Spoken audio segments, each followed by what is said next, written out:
Hello दोस्तों, our study note channel में आपका स्वागत है। दोस्तों, हमारा करंट अफेयर का एक सीरीज चल रहा है जिसमें आज जो है हम लोग का चैप्टर है बहुत महत्वपूर्ण केंद्रीय बजट। बजट जैसा कि आपको पता होगा कि बजट से हमेशा जो है क्वेश्चन लिया जाता है। तो 2025-26 का बजट हम लोग देखेंगे। और सबसे बड़ी बात क्या है कि यहाँ पे बजट में बहुत सारा चीज दिया हुआ है, बहुत सारा फैक्ट दिया हुआ है। तो क्या सबको याद करना पॉसिबल है? क्या सब इम्पोर्टेंट है एग्जाम के लिए? तो दोस्तों नहीं, सबको पढ़ना नहीं है। हम उसी पे चर्चा करेंगे, उसी पे फोकस करेंगे जो एग्जाम में पूछा जाता है और जो ज़्यादा इंपॉर्टेंट है। दोस्तों, देखने के लिए यह 2 पेज है, लेकिन हम लोग इसको शॉर्ट बनाएंगे और शॉर्ट करके एकदम जो है, जो फैक्ट होगा, मेन फैक्ट होगा जो एग्जाम में हमेशा पूछा जाता है, उस पे जो है चर्चा करेंगे जो इंपॉर्टेंट होगा एग्जाम के दृष्टिकोण से। तो आइए बिना समय गवाए हुए जो है हम इस पे फोकस करते हैं। जो जो इंपॉर्टेंट लाइन होगा, जो फैक्ट होगा, उस पे हम फोकस करेंगे और सीधे आगे बढ़ेंगे। तो आइए सीधे हम लोग जो है काम की बात करेंगे।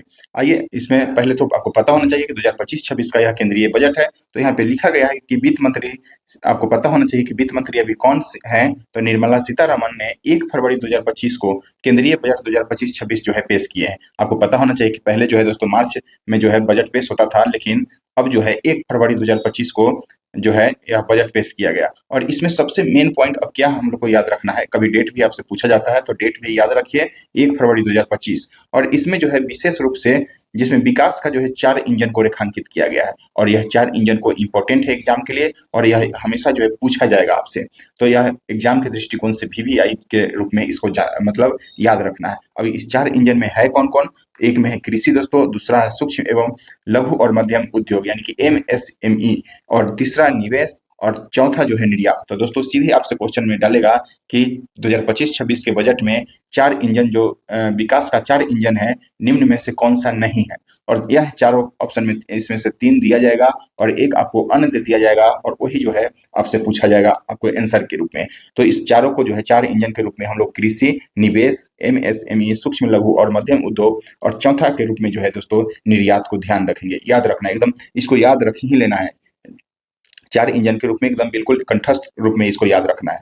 दूसरा फैक्ट यहाँ से आपसे पूछेगा कि इसका थीम क्या था? यह भी इंपॉर्टेंट है, इसको भी वीवीआई लगाइए। सबका विकास 2025-26 का जो है बजट का थीम क्या है? तो इसका थीम है सबका विकास। तो एक वर्ड का, 2 वर्ड का शब्द है, इसको ध्यान रखना है, यह याद भी रखना है। तीसरा फैक्ट के रूप में अगर आपसे पूछे जाए दोस्तों, बजट के थीम के अनुरूप वित्त मंत्री ने विकसित भारत के व्यापक व्यापक सिद्धांतों को रेखांकित किया है, जिसमें से अब आपसे ये भी कभी-कभी जो है यहाँ से पूछा जा सकता है कि विकसित भारत के व्यापक सिद्धांत के रूप में निम्न में से कौन से नहीं है? तो यह 6 सिद्धांत है जिसको कि हम लोग एक नज़र को में ध्यान में रखेंगे। गरीबी से मुक्ति लेना है आपको, तो आपको गरीबी, देखिए इसको ट्रिक से भी ऐसे करके याद कर सकते हैं, गरीबी से मुक्ति। तो गरीबी से मुक्ति लेने के लिए आपको क्या करना पड़ेगा कि 100% जो है अच्छे स्तर की स्कूली शिक्षा लेना पड़ेगा। दोस्तों, पढ़ाई एक ऐसा चीज़ है कि आपको अर्थ, मतलब आपको कहाँ से कहाँ पहुँचा सकता है, आप सोच भी नहीं सकते हैं। यह कलम या पेन में जो दम है ना दोस्तों, दुनिया की किसी भी चीज़ में वो उतना ताकत नहीं है कि आपको कहाँ से कहाँ ले जा सकता है। तो अगर अगर आपको गरीबी से मुक्ति लेना है तो अच्छा स्तर का जो है स्कूली शिक्षा आपको लेना पड़ेगा। उसके बाद बेहतरीन, सस्ती और सर्वसुलभ स्वास्थ्य सेवा तक भी पहुँच, अगर आप अच्छा शिक्षा लेंगे तो अच्छा स्वास्थ्य भी आप तक पहुँचेगा। चौथा है दोस्तों 100% कुशल कामगार। अगर स्वास्थ्य ठीक रहेगा दोस्तों, तो कामगार के साथ साथ सार्थक रोजगार भी आपको जो है मिलेगा। यानी कि आपको गरीबी से मुक्ति लेना है तो अच्छा शिक्षा चाहिए, अच्छा स्वास्थ्य चाहिए। उसके बाद जो है दोस्तों, अच्छा स्वास्थ्य रहेगा तो शिक्षा रहेगा आपके पास, तो रोजगार भी जो है ऑटोमेटिक आपको मिलेगा। फिर है आर्थिक गतिविधि से स्तर प्रतिशत महिलाएं, मतलब आर्थिक गतिविधियों में स्तर प्रतिशत जो है महिलाएं का भागीदारी जो है वह निभाएगी, मतलब महिलाओं का भागीदारी होना चाहिए। उसके बाद है दोस्तों छठा यहाँ पे है, हमारे देश को food basket of the world बनाने वाले किसान। तो विकसित रेखांकित जो सिद्धांत है, इसमें यह सब लोग आते हैं। Food basket of the world बनाने वाले किसान को जो है इसमें शामिल किया गया है। तो इस फैक्ट को मतलब एक समझ के रूप में ध्यान रखिए। कहीं अगर स्टेटमेंट बेस्ड अगर क्वेश्चन आपसे बहुत हार्ड क्वेश्चन बनाएगा, तब जा करके दोस्तों यह आपसे पूछा जाएगा। तो इसको ध्यान में रखना है। नेक्स्ट है दोस्तों, तो अब हम लोग डिटेल्स में पढ़ेंगे इसमें कि पहला इंजन, जैसा कि देखिए हम लोग कृषि को, अब कृषि में क्या क्या चीज फैक्ट है उसको क्या याद रखना है उस पर देखेंगे हम लोग। तो कृषि में पहला जो है दोस्तों प्रधानमंत्री धन धान कृषि योजना, प्रधानमंत्री धन धान कृषि योजना को याद रखिए। और इसके अंतर्गत जो है ना कम कृषि उत्पादक वाले 100 जिलों को, यह इंपॉर्टेंट है दोस्तों, सीधे आपसे पूछेगा कि प्रधानमंत्री धन धान कृषि योजना के तहत कितने जिलों को जो है शामिल किया गया है। तो यहाँ से 100 जिला है, 100 जिलों को जो है शामिल किया गया है और इन जिसमें 1.7 करोड़ किसान जो है इसमें लाभान्वित होंगे। तो यहाँ से याद रखिए प्रधानमंत्री धन धान कृषि योजना के तहत 100 जिलों को जो है शामिल किया गया है विकसित करने के लिए, और जिसमें 1.7 करोड़ किसान जो है इससे लाभ प्राप्त करेंगे। उसके बाद है दोस्तों दलहनों में आत्मनिर्भरता। दलहन के क्षेत्र में जो दाल हम लोग खाते हैं उसके क्षेत्र में अब हम लोग को जो है आत्मनिर्भर होना है। तो सरकार के द्वारा जो है तूर, उड़द और मसूर, उड़द उड़द जान रहे हैं, तूर जो बोलते हैं दोस्तों, मसूर को बोलते हैं हम लोग, मसूर दाल जो खाते हैं उसी को जो है तूर बोला जाता है। तो यह 3 दाल का नाम भी हम लोग को जो है याद रखना है। चौथा आपसे देगा और उसके ऑप्शन में पूछ लेगा कि इनमें से कौन नहीं है। तो तूर, उड़द और मसूर दाल पर जो है विशेष ध्यान के साथ दालों में जो है आत्मनिर्भरता के लिए 6 वर्षीय अभियान का शुभारंभ जो है किया गया है। 6 वर्ष का अभियान है और यह 3 दाल के रूप में हम लोग को अब आत्मनिर्भर हो जाना है। तो यहाँ से यह फैक्ट को याद रखिए, पहला इंजन कृषि के रूप में यह सब जो है फैक्ट है। उसके बाद दोस्तों यह जो है यहाँ से बहुत बड़ी इंपॉर्टेंट हो जाएगा। यहाँ से जिस तरह 100 जिला इंपॉर्टेंट है उसी तरह जो है किसान क्रेडिट कार्ड की बढ़ी हुई सीमा, यह भी जो है इंपॉर्टेंट होगा। और इसमें क्या आपसे सीधे पूछेगा 7.7 करोड़ किसानों के लिए जो है दोस्तों कृषि की सीमा को सुविधाजनक बनाने के लिए 3 लाख से रुपए से बढ़ा करके 5 लाख रुपए, यही आपसे सीधे जो है एग्जाम में क्वेश्चन पूछेगा कि किसान क्रेडिट कार्ड की बढ़ी हुई सीमा को कितना से कितना कर दिया गया है। तो 3 लाख से जो है बढ़ा करके 5 लाख रुपया कर दिया गया है। तो आप इसको एकदम कंठस्थ के रूप में इसको याद रख लीजिए, 3 लाख से 5 लाख किसान क्रेडिट कार्ड की बढ़ी हुई सीमा है। उसके बाद दोस्तों आपसे पूछा जाए कि उच्च उच्च उपज देने वाले बीजों को राष्ट्रीय मिशन, बीजों पर जो है राष्ट्रीय मिशन अनुसंधान को मजबूत करना, 100 से अधिक उच्च उपज देने वाली और कीट प्रतिरोधी बीज जो है किसान की उपलब्धता सुनिश्चित करना। तो यह इतना इम्पोर्टेंट नहीं है, जो इम्पोर्टेंट है हम लोग को जो देख लिए। यहाँ से तूर दाल को याद रखिए, यहाँ से 100 जिला प्रधानमंत्री धन धान योजना के तहत याद रखिए, किसान क्रेडिट कार्ड के तहत दोस्तों 3 लाख से 5 लाख जो बढ़ाया गया है उसको याद रखना है। ऊपर में 4 इंजन कौन कौन है उसको ध्यान रखना है हम लोग को। तो हम लोग देख लिए। अब यहाँ पे देखिए बजट का अनुमान 2025-26 के बजट का अनुमान है दोस्तों। इतना सारा डाटा दिया हुआ है, क्या सबको याद रखना है? बिल्कुल नहीं। इतना को तो दोस्तों यह देखिए 2023-24 का है, 24-25 है, और यहाँ से इसको तो बिल्कुल देखना ही नहीं है हम लोग को। अगर इसमें भी सबको नहीं देखना है 2025-26 को, इसमें भी हम लोग क्या देखेंगे कि कितना, देखिए कुल बजट के रूप में अगर बात करें, बजट का अनुमान है यह करोड़ में दिया गया है। तो राजस्व प्राप्तियां, कितना राजस्व जो है प्राप्तियां का अनुमान लगाया गया है। तो यहाँ पे देखिएगा दोस्तों, तो यहाँ पे देखिए तो आपको मिलेगा कि 34,20,409 करोड़ जो है यह करोड़ में दिया गया है। इतना करोड़ का जो है राजस्व प्राप्ति का अनुमान लगाया गया है। तो यह एक लाइन ऐसी मोटा मोटी हम लोग को एक नजर देखना है। केवल पूंजी प्राप्ति पूंजी से कितना प्राप्ति होगा, तो 16,44,936 जो है करोड़ रुपया यहाँ से पूंजी प्राप्ति। यहाँ से बस एक कुल प्राप्ति यहाँ से याद रखेंगे दोस्तों, यहाँ से 2 फैक्ट को केवल याद रखेंगे। कुल प्राप्ति कितना हुआ, अभी जो हम लोग ऊपर देखिए उसको नहीं ध्यान रखना है। कुल प्राप्ति के रूप में 50,65,345 करोड़ जो है रुपया यहाँ से कुल प्राप्ति का अनुमान लगाया गया है। और कुल व्यय का कितना है, तो कुल व्यय भी है दोस्तों सेम है, जितना प्राप्ति होगा उतना व्यय भी हो जाएगा। 50,65,345 करोड़ रुपया का जो है कुल व्यय के रूप में भी अनुमान लगाया गया है। उसके बाद है यहाँ पे प्रभावी पूंजीगत व्यय, राजस्व घटा, उसके बाद प्रभावी राजस्व घटा, प्राथमिक घटा। तो इस सबको जो है उतना ध्यान नहीं रखना है डाटा के रूप में, इसको जो याद रखना है वो आगे हम लोग चर्चा करेंगे। तो यहाँ से अगर आपसे डाटा के रूप में कुल प्राप्तियां और कुल व्यय के रूप में जो है मोटा मोटी याद रखना है। एक राजस्व प्राप्ति के रूप में अगर याद रखना है आपको, तो 34,20,409 करोड़ रुपया को जो है ध्यान में रख सकते हैं। नेक्स्ट अगर आपसे बात करें दोस्तों, यहाँ से देखिए केंद्रीय राजस्व एवं रुपए आता कहां से और जाता कहां से, इसको बिल्कुल हमको नहीं देखना, क्योंकि अभी तक यहाँ से नहीं देखा गया है। जो चीज एग्जाम के दृष्टिकोण से महत्वपूर्ण होगा दोस्तों हम उसी पे बात करेंगे। अब यहाँ से जो इंपॉर्टेंट है दोस्तों, इसको भी VI लगा लीजिए। अब कुल बजट कितना पेश किया गया है दोस्तों, कितना का, तो कितना का कुल बजट का अनुमान लगाया गया है, तो 50,65,345 करोड़ रुपया का जो है दोस्तों 2025-26 के लिए बजट अनुमान का इतना करोड़ रुपया का जो है अनुमान लगाया गया है। 50,65,345 करोड़ रुपया का जो है अनुमान लगाया गया। अब इसमें क्या इंपॉर्टेंट है, यह भी सब डाटा को याद रखना है? तो बिल्कुल नहीं। इसमें क्या क्या है उस पर भी हम लोग चर्चा करेंगे यहाँ से। अगर इसमें आपसे पूछा जाए कि यह 50,65,345 रुपया कहाँ कहाँ पे खर्च किया जाएगा, इसका यह डाटा दिया गया था दोस्तों। यहाँ से अगर सबसे पहले हमको याद रखना होगा तो हम याद रखेंगे रक्षा पे। रक्षा पे कितना खर्चा किया जाएगा, तो 4,91,732 करोड़ रुपया जो है रक्षा पे खर्चा किया जाएगा। उसके बाद अगर आपसे बात करें दोस्तों, रक्षा के बाद जो है शिक्षा, रक्षा के बाद शिक्षा पर कितना खर्च किया जाएगा, तो यहाँ पे देख लीजिए 1,28,650 करोड़ रुपया जो है शिक्षा पे खर्च किया जाएगा। नेक्स्ट है दोस्तों स्वास्थ्य। यहाँ से स्वास्थ्य की अगर बात करें तो 98,311 करोड़ रुपया जो है आपको शिक्षा पे, स्वास्थ्य पे खर्च किया जाएगा। उसके बाद अगर आपसे बात करें दोस्तों कि ऊर्जा पे कितना खर्च किया जाएगा, तो 81,174 करोड़ रुपया जो है दोस्तों ऊर्जा पे खर्च किया जाएगा। और अगर आपसे वही चीज वित्त से पूछे आपसे कि वित्त पर कितना खर्चा किया जाएगा, तो 62,924 करोड़ रुपया जो है आपको बता दें कि यह खर्च किया जाएगा वित्त पे। उसके बाद आपको वैज्ञानिक विभाग पे एक थोड़ा सा याद रख लेना है, 55,679 जो है 55,679 करोड़ रुपया जो है इस पे खर्च किया जाएगा। तो सबको याद नहीं रखना है, मेन रूप से यहाँ रक्षा, शिक्षा और स्वास्थ्य, यह तो सबसे वीवीआई पॉइंट है। यह तीन को पहले याद रखेंगे। उसके बाद हम लोग ऊर्जा पे भी याद रखेंगे और थोड़ा सा वित्त को ध्यान रखेंगे। उसके बाद एक परिवहन है, यहाँ पे परिवहन पे कितना खर्च किया जाएगा दोस्तों, तो यहाँ पे देख लीजिए 5,48,649 करोड़ रुपया जो है परिवहन पे खर्च किया जाएगा। तो यह अनुमान है बजट का। तो यही सब जो है यहाँ से याद रखा जाएगा। ब्याज के रूप में आपसे देखें यहाँ पे कि ब्याज पे कितना खर्च किया जाएगा, तो एक मोटा मोटी आइडिया के रूप में आप याद रखिए 12,76,338 रुपया जो है आपको ब्याज पे खर्च किया जाएगा। तो सबसे अधिक अगर आपसे पूछा जाए, अगर एक ओवरव्यू आपसे पूछ लिया जाए कि सबसे अधिक जो बजट पेश किया गया है उसमें सबसे अधिक किस पे खर्च किया जाएगा या खर्च करने का क्या अनुमान है किस पे, तो ब्याज पे सबसे अधिक, क्योंकि 12 लाख है यहाँ पे। उसके बाद आपसे बात करें तो परिवहन का याद रखिए 5 लाख, फिर रक्षा का याद रखिए, एक पेंशन का भी या सब्सिडी का भी दोस्तों एक नजर आप लोग देख सकते हैं। सब्सिडी का है 3,83,407 करोड़, और उसके बाद पेंशन के रूप में 2,76,618 को है दोस्तों याद रखना है। तो यहाँ से है दोस्तों यह सब फैक्ट जो है मेन रूप से हम बताएं उसको पहले जो है याद रखना है। पहले रक्षा, शिक्षा और स्वास्थ्य, परिवहन को याद रखिए, फिर जाकर के तकनीकी और विज्ञान विभाग के रूप में जो है इसको याद रखिए। तो सबको यहाँ से याद, सामाजिक कल्याण के बारे में आप याद रख सकते हैं 60,052 करोड़ रुपया के रूप में जो है इसमें खर्च करने का अनुमान है।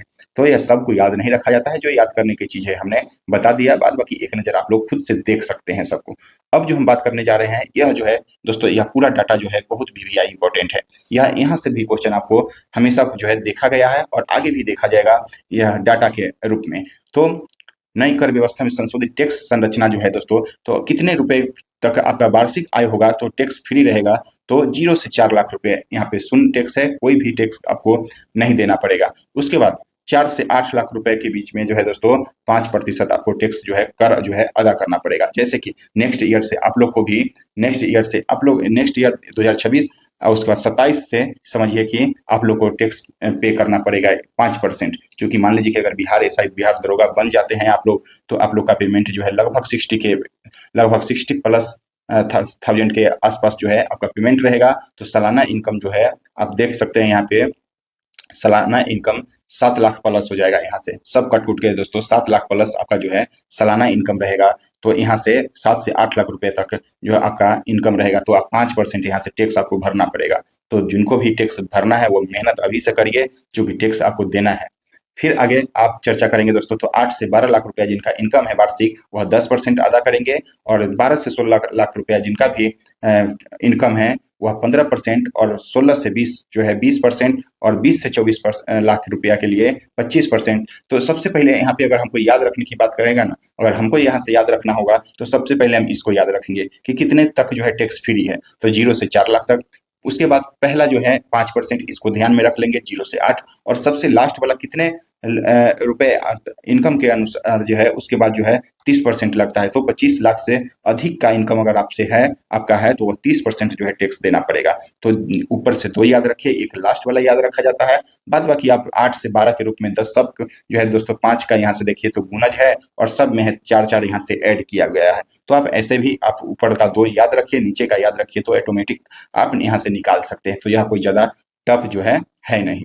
नेक्स्ट अगर आपसे बात करें दोस्तों, नेक्स्ट अगर बात करें तो हम इस डाटा को भी वीवीआई मानेंगे और इसको भी याद रखेंगे। जीडीपी का प्रतिशत, घाटे की प्रवृत्ति में जीडीपी का क्या प्रतिशत रहा, जैसे राजकोषीय घाटा हम जो वहाँ डाटा देख रहे थे, तो यह भी जो है यह 15 पॉइंट जो है 69 लाख करोड़, यह इसको अगर याद रखना होता है तो जीडीपी का 4.4% यह याद रखा जाता है। लेकिन इसको भी एक नज़र ध्यान में हम लोग रखेंगे कि राजकोषीय घाटा कितना हुआ, तो यह जो है जीडीपी का इतना लाख रुपया यानी कि 15.69 लाख करोड़ रुपया जो है घटा हुआ, जो कि जीडीपी का है, जीडीपी का 4.4% है। तो यह डाटा याद रखा जाता है यहाँ से परसेंटेज के रूप में। राजस्व घाटा की बात करें दोस्तों तो 5.24 लाख करोड़ का घाटा हुआ, राजस्व घाटा हुआ, जो कि जीडीपी का 1.5% है। जीडीपी का कितना है, 1.5%। तो यह डाटा याद रखा जाता है। प्राथमिक घाटा के रूप में अगर आपसे बात करें तो 2.93 लाख करोड़ रुपए का प्राथमिक घाटा हुआ, जो कि जीडीपी का 8% है। सीधे आपसे पूछेगा कि राजस्व घाटा या राजकोषीय घाटा जो है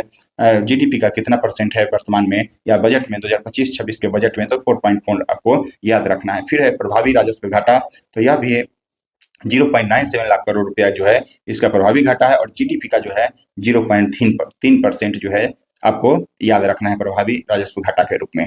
नेक्स्ट अगर आपसे बात करें दोस्तों, कपास उत्पादकता मिशन, कपास उत्पादकता मिशन की बात करें, सतत विकास को बढ़ावा देने के लिए अतिरिक्त लंबे रेशे वाले कपास का उत्पादन बढ़ाने और गुणवत्ता सुधारने के लिए जो है 5 वर्ष की पहल किया गया है। तो यह ध्यान रखिए, यहाँ से बस छोटा पॉइंट है, 5 वर्ष के लिए यह पहल है, यह पूछे जाने की कम संभावना है। और संभावना क्या है, तो यहाँ से यह पॉइंट जो है वीवीआई हो जाएगा, हमारे बिहार के एग्जाम के दृष्टिकोण से यह जो है बहुत महत्वपूर्ण हो जाएगा। तो यहाँ से आप याद रखिए, यहाँ से जो है दोस्तों बिहार में मखाना बोर्ड का स्थापना किया गया है, किया जाएगा, इसकी स्थापना की जाएगी।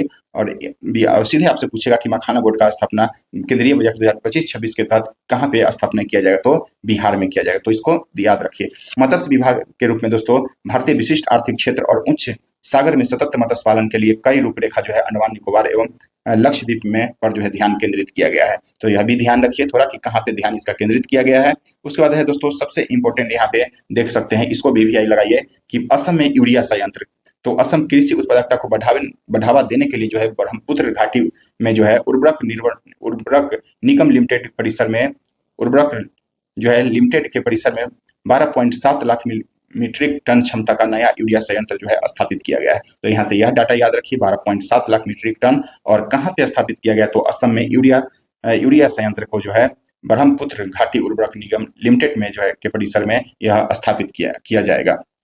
नेक्स्ट अगर आपसे बात करें दोस्तों, अभी तक पहला इंजन हम लोग पढ़ रहे थे कृषि के क्षेत्र में, अब जो है इंजन एमएसएमई जो सूक्ष्म एवं लघु उद्योग है उस पर चर्चा करेंगे। संशोधित एमएसएमई वर्गीकरण जो है निवेश और कुल कारोबार सीमाओं को क्रमशः 2.5 और 2 गुना जो है बढ़ाया, यानी कि निवेश को 2.5 गुना बढ़ाया गया है और कारोबार को जो है 2 गुना बढ़ते। यह भी याद रखिए कि कई गुना जो है बढ़ाया गया है, यह पूछ लिया जाता है एग्जाम में। सूक्ष्म उद्यम, यह इंपॉर्टेंट हो जाएगा दोस्तों। सूक्ष्म उद्यम क्रेडिट कार्ड, इसके तहत जो है 10 लाख सूक्ष्म उद्यम के लिए, सूक्ष्म उद्यमों के लिए जो है 5 लाख रुपए की ऋण सुविधा, वित्तीय समावेशी और आर्थिक भागीदारी को बढ़ावा देना है। तो यहाँ से याद रखिए सूक्ष्म उद्यम क्रेडिट कार्ड के तहत जो है 10 लाख सूक्ष्म उद्यमों के लिए है 5 लाख रुपए की ऋण सुविधा प्रदान की जाएगी। उसके बाद है दोस्तों एमएसएमई के लिए ऋण कवर जो है अब गारंटी कवर 5 करोड़ रुपया से बढ़ा करके कितना किया गया है, तो 10 करोड़ रुपया कर दिया गया है। तो इसको ध्यान रखिए। एमएसएमई के लिए सीधे आपसे पूछेगा कि एमएसएमई के लिए ऋण कवर गारंटी कवर योजना जो है वह कितना रुपये से बढ़ा करके कितना कर, तो 5 करोड़ से बढ़ा करके है 10 करोड़ रुपया कर दिया गया है। तो इसको यहाँ से ध्यान रखिए। चमड़ा और फुटवेयर के लिए फोकस जो है प्रोडक्ट स्कीम 22 लाख रोजगार, 4 लाख करोड़ रुपए का राजस्व और 1.1 लाख करोड़ रुपए का जो है से अधिक का जो है निर्यात किया जाएगा। तो यह ध्यान रखना है। खिलौना के लिए यह सब उतना इंपॉर्टेंट है नहीं, बस केवल एक नज़र ध्यान रखना है। खिलौना के क्षेत्र में जो है क्लस्टर और नवाचार आधारित विनिर्माण वैश्विक बाजारों में मेड इन इंडिया को बढ़ावा देना है दोस्तों। तो इसको ध्यान में रखना है आपको। राष्ट्रीय खाद्य प्रौद्योगिकी संस्थान, बिहार में राष्ट्रीय खाद्य प्रौद्योगिकी उद्यमति उद्यमिता और प्रबंध संस्थान की स्थापना की जाएगी, जिससे खाद्य प्रसंस्करण और कौशल और उद्यमिता को बढ़ावा मिलेगा। तो यह बिहार की दृष्टि से इंपॉर्टेंट हो जाएगा, तो इसको एक नज़र ध्यान में रखना। स्टार्टअप के लिए नए फंड ऑफ फंड्स, देखिए फंड ऑफ फंड, स्टार्टअप के लिए फंड ऑफ फंड्स विस्तारित दायरे जो है 10,000 करोड़ रुपए के अतिरिक्त योगदान के साथ जो है यह स्थापित किया जाएगा। तो यह सब ऐसे ही है।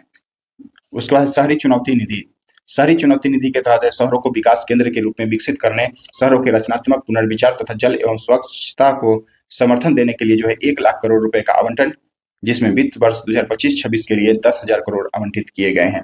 तो तीसरा इंजन के रूप में हम लोग देखें, निवेश के रूप में कितना निवेश किया गया है उसको देखें। अब है जल मिशन के तहत जो है दोस्तों, जल जीवन मिशन, कुल बजट परिव्यय को बढ़ावा 67,000 करोड़ रुपए, यहाँ से इसको डाटा को याद रखना है, 67,000 करोड़ रुपए कर दिया गया है जल जीवन मिशन के तहत। और इसका अवधि जो है अब जो बढ़ा करके 2028 कर दिया गया है।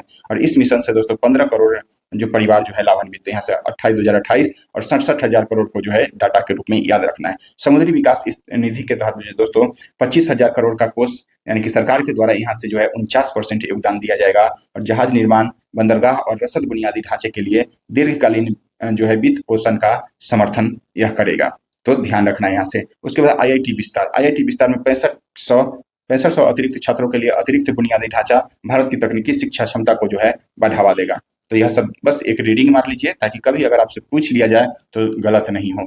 पीएम रिसर्च फेलोशिप, आईआईटी और आईआईएससी उन्नत अनुसंधान के लिए 10,000 जो है फेलोशिप। तो यह ध्यान रखना है आपको कि आईआईटी आईएससी के लिए पीएम रिसर्च फेलोशिप योजना जो है लाया गया। डे केयर कैंसर, यह तो इंपॉर्टेंट हो जाएगा, क्योंकि आपको पता होगा कि कैंसर अभी कितना रूप ले रहा है जो, तो इस रूप में इसको याद रखना है। डे कैंसर सेंटर जो है अगले 3 वर्षों में सभी जिला अस्पतालों में जो है स्थापित किया जाएगा। 2025-26 तक जो है 200 सेंटर इसका स्थापित किया जाएगा। तो यह डाटा आपसे पूछ सकता है कि 2025-26 तक कितने डे केयर कैंसर सेंटर खोले जाएंगे, तो 200 सेंटर जो है यहाँ पे स्थापित किया जाएगा प्रत्येक जिला अस्पताल में, जिससे कैंसर के उपचार में दोस्तों भारी किफायती इससे होगी। उसके बाद है भारतीय भाषा पुस्तक योजना, स्कूल और शिक्षा, देखिए स्कूल और उच्च शिक्षा तक पहुंच बढ़ाने के क्रम में भारतीय भाषा में डिजिटल पुस्तक उपलब्ध कराई जाएगी। उसके बाद है दोस्तों विकसित भारत के लिए परमाणु ऊर्जा mission, small modular reactor SMR, इसका तो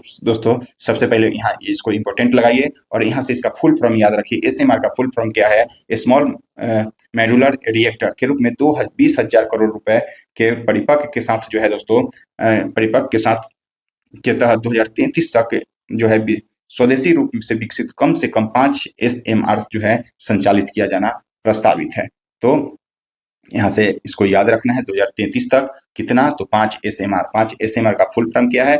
स्मॉल मॉड्यूलर रिएक्टर। तो इसको ध्यान में रखना है आप लोग को। उसके बाद है दोस्तों कि देखिए UDAN क्षेत्रीय संपर्क योजना, संशोधित उड़ान योजना के तहत 120 नए गंतव्य को जो है शामिल किया जाएगा, जिसका लक्ष्य जो है 10 वर्षों में 4 करोड़ यात्री को सेवा प्रदान करना है। उसके बाद यहाँ से दोस्तों इसको इंपॉर्टेंट रखिए, बिहार के लिए यह इंपॉर्टेंट है। VI है बिहार ग्रीनफील्ड एयरपोर्ट। इसके तहत जो है दोस्तों बिहार में ग्रीनफील्ड एयरपोर्ट विकसित किए जाएंगे। साथ ही पटना एयरपोर्ट और के विस्तार और बिहटा एयरपोर्ट को जो है ब्राउन फील्ड, और सबको ग्रीन फील्ड, लेकिन इसको जो है पटना एयरपोर्ट और जो है बिहटा एयरपोर्ट को ब्राउन फील्ड एयरपोर्ट का जो है निर्माण किया जाएगा। तो इसको ध्यान रखिए, यह इंपॉर्टेंट है चूंकि बिहार का यह तथ्य है। उसके बाद है पश्चिमी कोसी नहर, यह भी बिहार से रिलेटेड है, तो हमको इसको भी जो है ध्यान रखना है। पश्चिमी कोसी नहर ERM परियोजना मिथिलांचल बिहार में सिंचाई अवसंरचना के विकास हेतु वित्तीय सहायता जो है प्रदान की जाएगी। तो इसको भी ध्यान रखना है। रोजगार आधारित विकसित के लिए पर्यटन, देश भर के लिए दोस्तों देश भर के 50 प्रमुख पर्यटन स्थलों को राज्य के सहयोग से चैलेंज मोड के तहत जो है विकसित किया जाएगा। तो यह भी है। चौथा इंजन के रूप में हम लोग को क्या ध्यान रखना है यहाँ से? निर्यात संवर्धन मिशन। निर्यात संवर्धन मिशन के तहत दोस्तों क्षेत्रीय और मंत्रालय लक्ष्यों के साथ एक निर्यात, यह सब दोस्तों उतना इंपॉर्टेंट है नहीं। उसके बाद इसको देख लेंगे हम, Bharat trade net, BTN full form याद रखिए, भारत ट्रेड नेट। उसका यह जो है क्या है? एक एकीकृत जो है डिजिटल प्लेटफॉर्म जो अंतर्राष्ट्रीय व्यापार दस्तावेजीकरण वित्त पोषण समाधान की सुविधा जो है यह प्रदान करेगा। तो यह इस रूप में जो है BTN को याद रखिए कि व्यापार, यह जो है डिजिटल प्लेटफॉर्म है जो कि अंतर्राष्ट्रीय व्यापार पर दस्तावेजी का वित्त पोषण समाधान की सुविधा जो है प्रदान करेगा। तो यहाँ से इसको चौथा इंजन के रूप में, निर्यात के रूप में याद रखिए। उसके बाद ग्लोबल कैपेबिलिटी सेंटर यानी कि GCC हेतु राष्ट्रीय ढांचा, उभरते हुए द्वितीय श्रेणी टियर यानी कि 2 के शहरों में आउटसोर्सिंग केंद्रों को बढ़ावा देने के लिए नीतिगत प्रोत्साहन दिए गए, जिसमें भारत एक प्रमुख वैश्विक सेवा एकता के रूप में जो है उभर सके। तो यह उतना ही दोस्तों खास इंपॉर्टेंट है नहीं।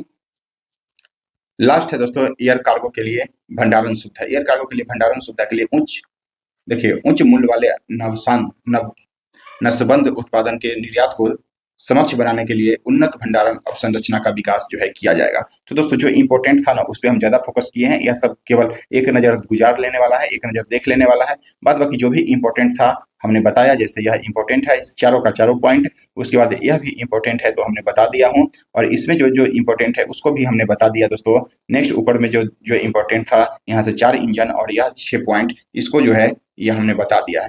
तो यह सब इंपॉर्टेंट है, जो भी इंपॉर्टेंट पॉइंट था उसको हमने बताया। बाद बाकी आप लोग जो क्या करना है, इतना वीडियो देखने के बाद आप लोग को 1 से 2 बार रीडिंग मार लेना है। बाद बाकी यह चैप्टर जो है कंप्लीट हो जाएगा। आपको इससे क्वेश्चन बाहर आपसे नहीं जाएगा, नहीं छूटेगा, अगर आपसे केंद्रीय बजट 2025-26 से अगर पूछता है तो दोस्तों उम्मीद करते हैं यह वीडियो पसंद आया होगा आपको। अच्छा लगे तो लाइक शेयर सब्सक्राइब जरूर से जरूर कीजिए। और हमारा बिहार SI का फुल लेंथ टेस्ट जो है संडे को होने वाला है 1 बजे से, तो उसमें अगर आप नहीं जुड़े हैं मेरे टेलीग्राम चैनल से, आवर स्टडी नोट्स चैनल का नाम है, उसमें जुड़ करके आप उस टेस्ट में पार्टिसिपेट कर सकते हैं। फ्री ऑफ कॉस्ट है और उसका लाभ उठा सकते हैं। ओके, धन्यवाद।